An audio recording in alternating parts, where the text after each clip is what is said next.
Donald Trump's ambassador to the Netherlands just told the Dutch people they're ill-informed about American history. So people started digging into who this guy actually is. The answer is stunning. Joseph Popolo Jr. isn't a diplomat.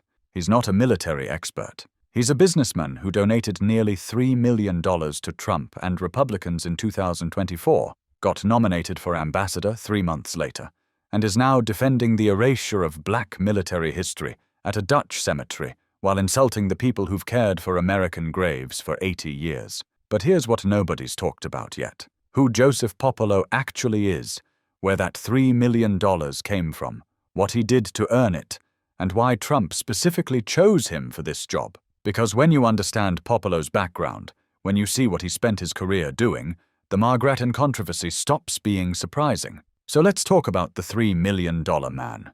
If you'd like to support this channel and help me continue covering stories like this, consider becoming a YouTube member.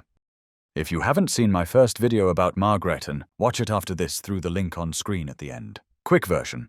March 2025, memorial panels honoring Black World War II soldiers were removed from Netherlands' American cemetery. The Dutch were furious. 34 members of Congress demanded answers, and on November 17th, Ambassador Joseph Popolo called Dutch criticism inappropriate and ill-informed. Who is this guy? The answer: $2.97 million to Republicans in 2024, $827,000 directly to Trump, $250,000 to Republican House candidates, $150,000 to the School Freedom Fund, opposing critical race theory in schools. 3 months later, Trump nominated him for ambassador. Donor ambassadorships aren't new.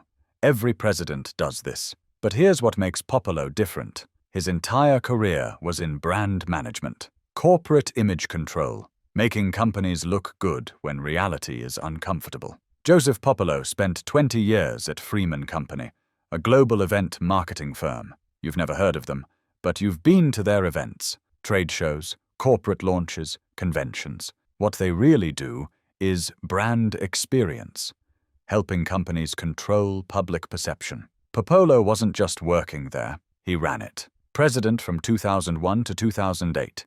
CEO from 2008 to 2019. Under his leadership, Freeman became the world's leading live event brand experience company. Here's why that matters. When you spend 2 decades teaching companies how to control their narrative, how to present the best image, how to make sure uncomfortable truths don't interfere with the brand message, you start seeing everything through that lens.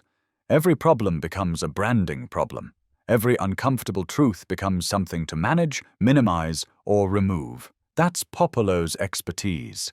Not history, not diplomacy. Brand management. So when Trump needed someone to defend removing panels about segregation, someone who would dismiss Dutch concerns, someone who would see black military history as a PR problem rather than truth worth preserving, Popolo's resume was perfect. And this is where Trump's strategy becomes clear. Because Popolo isn't the exception in Trump's second term, he's the template. Trump has systematically appointed people whose entire career philosophy is manage the narrative, control the message, dismiss uncomfortable truths. It's not just about erasure. It's about who Trump chooses to do the erasing. Look at the pattern across Trump's administration. At the Pentagon, Defense Secretary Pete Hegseth spent his career as a Fox News host, someone whose entire professional identity was shaping how audiences perceive military issues, not understanding the complex reality of military affairs. His expertise isn't in defense policy, it's in defensive messaging. When he issued the Identity Month's Dead at Department of Defense directive, banning Black History Month.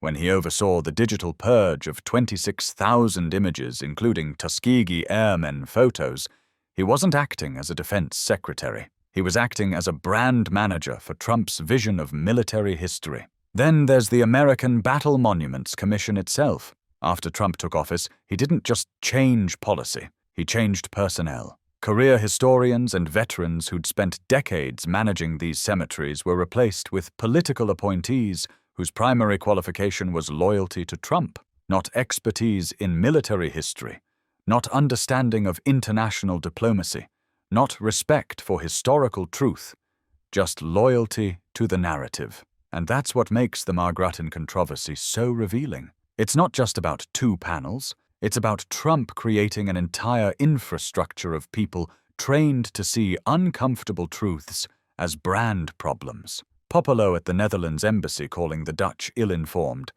Hegseth at the Pentagon purging black history from military websites, the ABMC refusing to respond to congressional inquiries. They're all reading from the same playbook, the brand management playbook. Control the narrative, dismiss critics, protect the image. Trump learned this from decades in real estate and reality television. You don't succeed in those industries by acknowledging uncomfortable truths. You succeed by controlling the message, by creating a version of reality that serves your interests, by dismissing anyone who challenges that version as fake news, as ill-informed, as inappropriate. Trump applied that to his businesses, then to his presidential campaign, then to his first presidency, and now, in his second term, he's applying it to American history itself.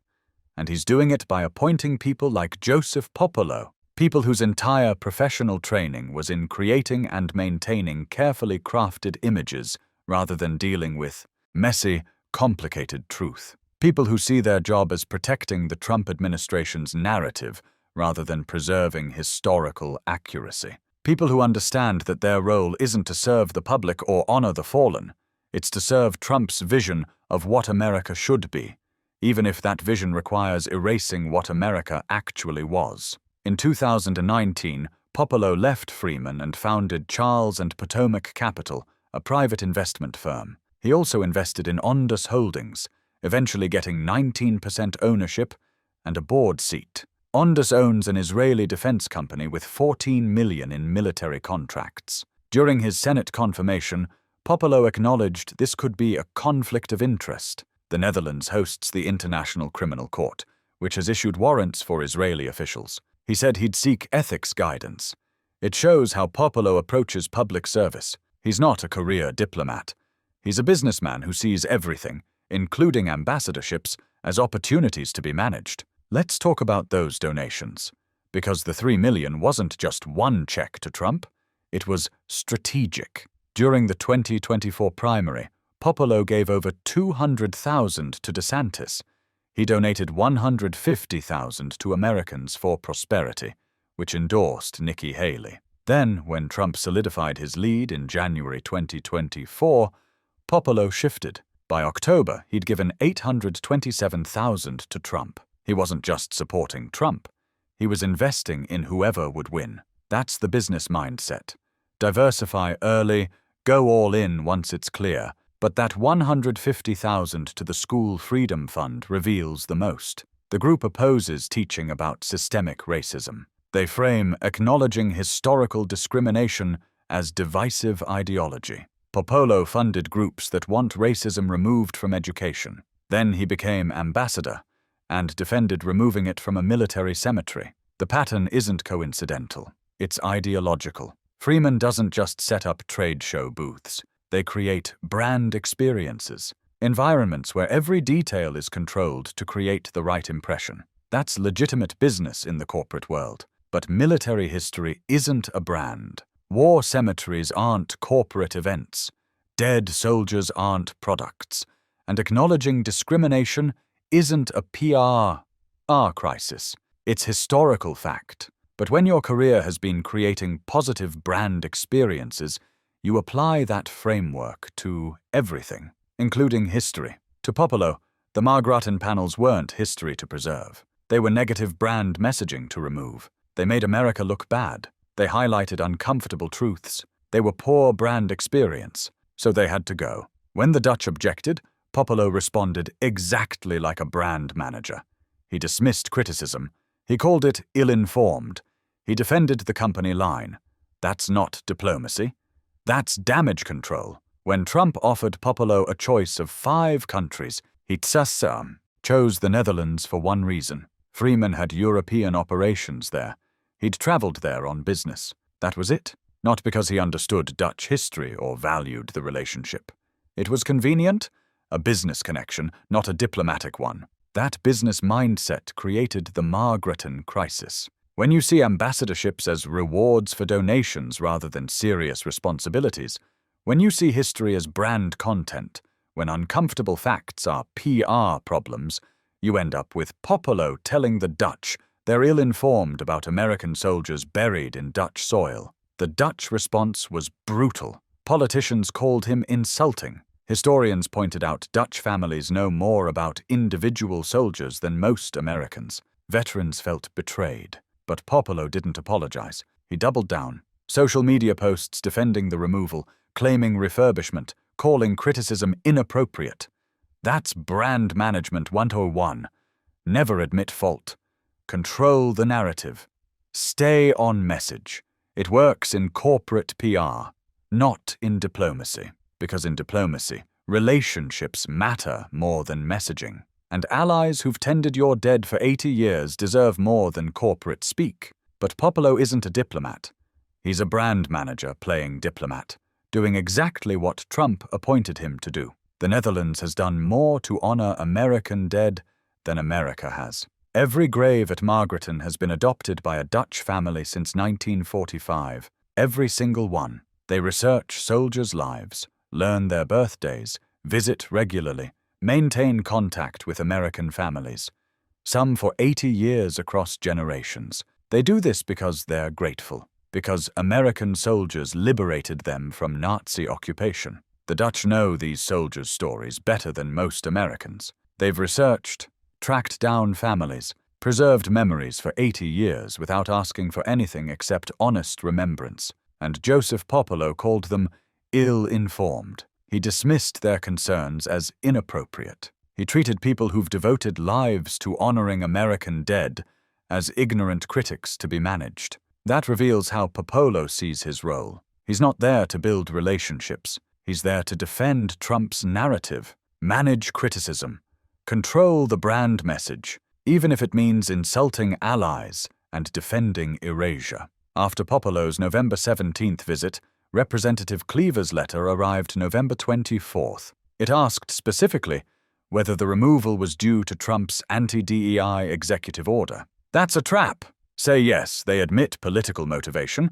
Say no, they're lying to Congress. So they chose silence. The ABMC still hasn't responded. 34 members of Congress demanded answers about erasing black military history, and the agency simply won't reply. That's stonewalling. And it works because Popolo is publicly calling criticism ill-informed, giving cover to ABMC's silence. That's brand management at the governmental level. Control the spokesperson, discredit critics, never admit fault. The Black Liberators Foundation now has the panels. They're seeking permanent display on Dutch soil outside American jurisdiction. When they find it, something remarkable will exist. Walk into the cemetery.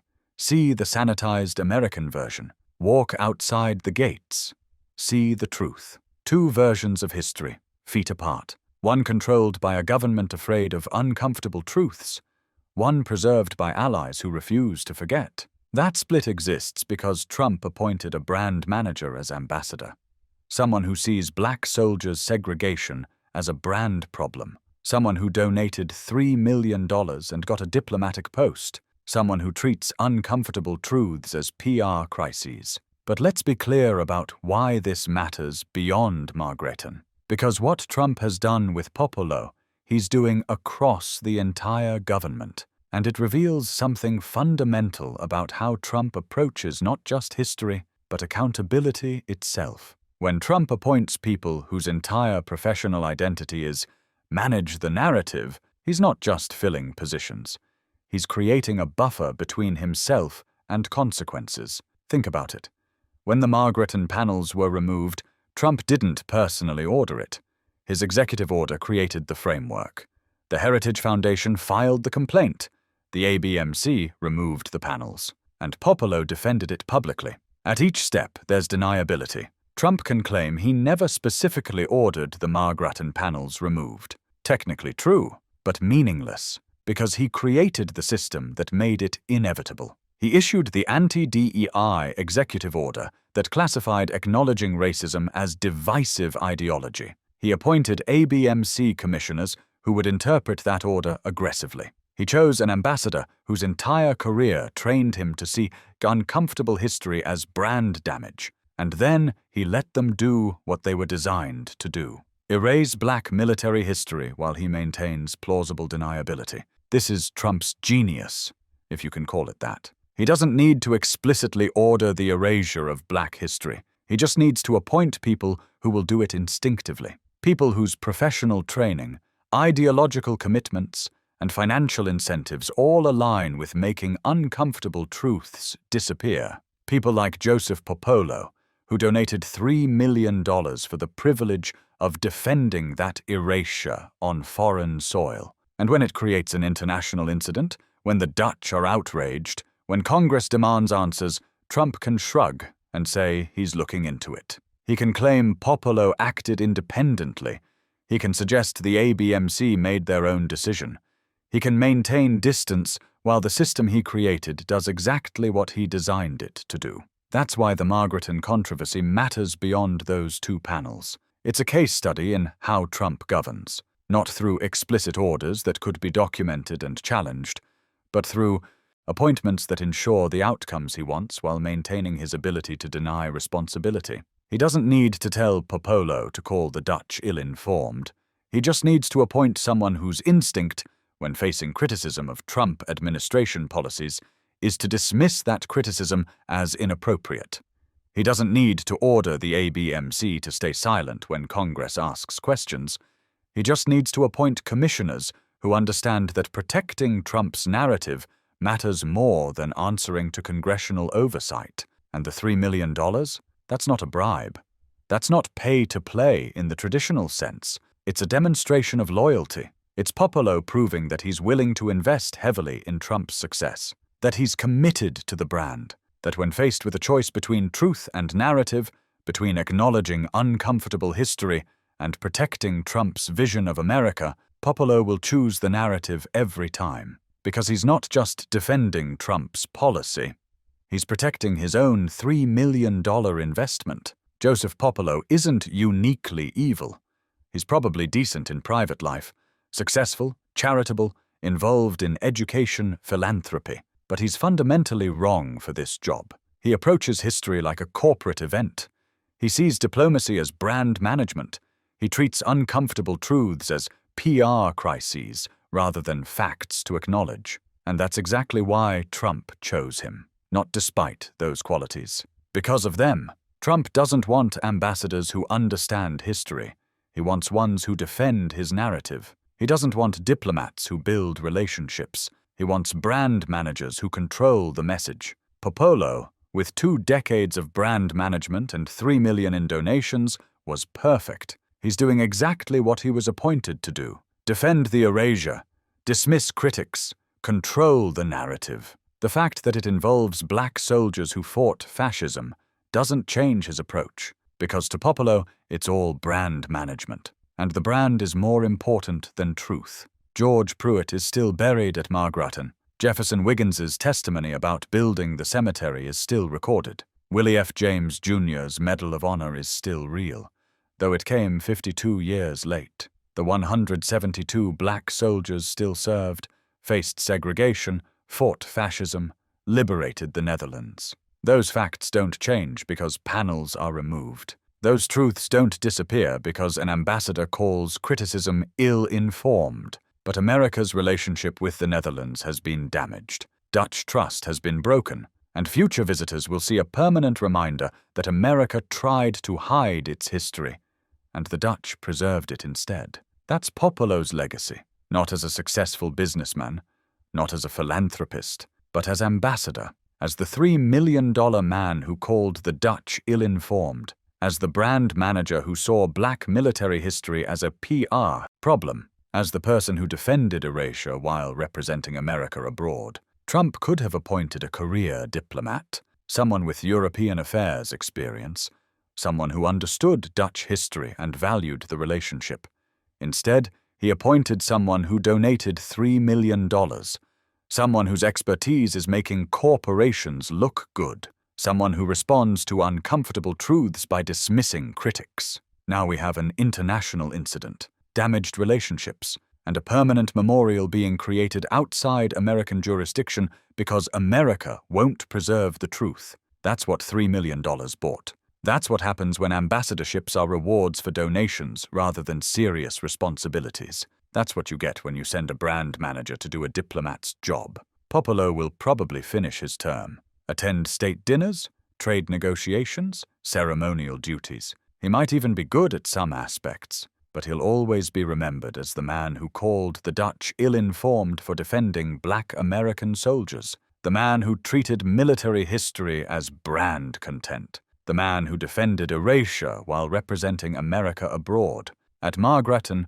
two versions of history will soon stand side by side. The official American version inside, where segregation doesn't exist. The Dutch version outside, where the full truth is preserved. A permanent reminder that allies sometimes have to save American history when America won't. That's failure. American failure. Trump administration failure. Joseph Popolo failure.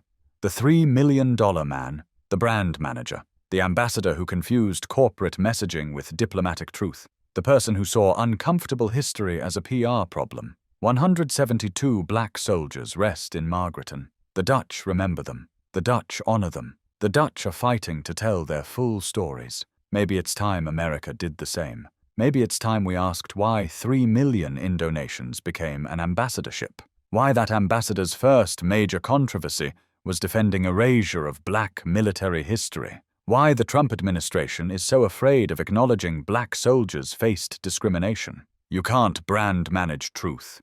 You can't PR spin segregation. You can't dismiss allies who care more about American soldiers than America's government does. But Popolo tried, because that's what he was trained for. That's what $3 million bought him the power to attempt. He failed. The truth survived. The Dutch are preserving it. And Popolo will be remembered as the brand manager who thought he could erase history and call critics ill-informed when they objected. That's what $3 million bought. Not success, not honor, just failure. Public, permanent, and completely predictable.